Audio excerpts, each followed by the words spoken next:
How to Train Your Dragon: The Hidden World. This is the third film in the franchise, and it's a franchise that I loved. I mean, I'll start with that. The second movie I saw in the cinemas in 2014, and I fucking loved that movie. It was heartwarming, it was emotional, I almost teared up in that movie. It was so damn good. And I don't remember seeing the first in the cinemas, but obviously I'd seen the first before going into the second. And that's what I loved about this franchise. This is just a heartwarming, animation film. And this is no exception for this third film. So this obviously is the third film. It follows, again, Toothless and Hiccup, and basically this big bad named Grimmel. He's the Night Fury killer. He's a big dragon slayer, and they have to basically move the entire village to find this hidden world, find this dragon utopia to keep the Toothless safe, to keep the dragon safe, to keep the village safe. And I'm not going to go too into deep to the actual plot more than that, because I want you guys to kind of discover that for yourselves, because that's basically all I knew about this kind of hidden world. And this movie was just amazing. I mean, for starters, it looks phenomenal. It looks really damn good. For an animation, it is just so nice to look up. The colors, the animation style is so damn good. I think this franchise really, really does a great job at aging their characters, and I think that's something you don't necessarily see in animations a lot, but they age the characters really well, especially between the first and the second one. And this one, again, I love that. As well as the score, I think, not necessarily the soundtrack, but the score of moments and specific things that are happening just enhanced the whole movie as well as they did for the second and the first film, and that's something that I really, really loved about this film. Now, of course, the story, I like the story here. It kind of felt similar-ish to second, but not exactly the same. It wasn't just a copy of the second film. It felt different enough, but it had tones of the second film. But what I like about this, even though it is kind of hunting down dragons, which is the premise of the film, there's always something different going on with the characters and with these people in the village, right? And this one kind of did focus on Toothless's relationship with this new Light Fury character, which again, I won't delve into too much because you would have seen that in the trailer as well. But basically, have a relationship now when we've had Astrid and Hiccup, and kind of the relationship he has with his dad and now his mum, and it's kind of fallen into now it's Toothless's turn to show his relationship. And I think that's such a great part of the movie. It provides a lot of funny scenes with kind of these mating rituals between the dragons.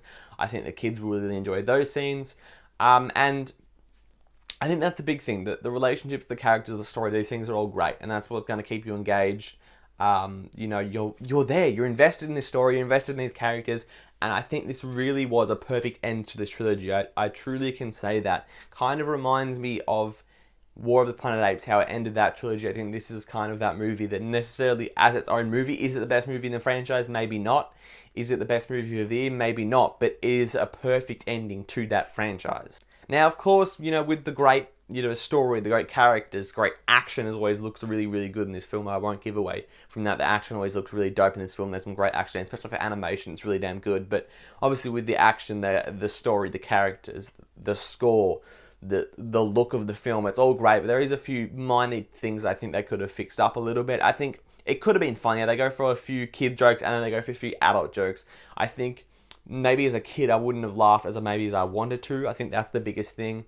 I think it suits kind of young adults, people that maybe were kids in that first film that are now older. Maybe it kind of suits them a bit better than the young kids, because it doesn't make you completely laugh out loud all the time, and it's not this big fast paced, blown out action scenes or whatever you want from these kids films nowadays, whatever they're asking for, these funny scenes all the time. It's not that movie.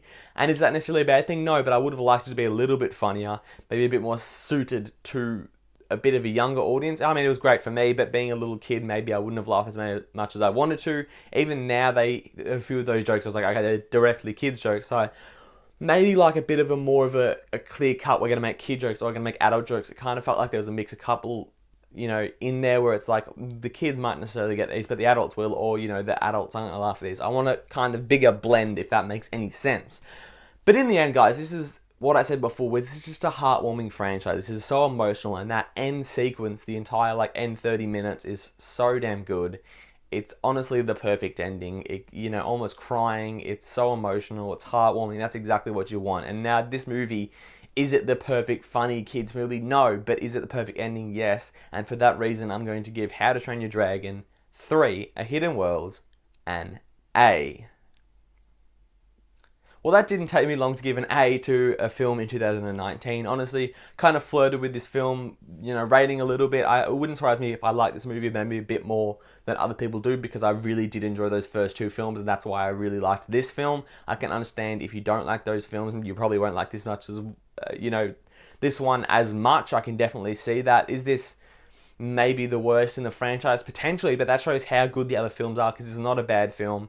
It's definitely not the best film of the year. There's probably movies that I've given B pluses to in the past that's probably better than this, but for the sake of giving me an ending, which is such a hard thing to do, we've seen it fucked up before, where they try to end franchises and they mess it up.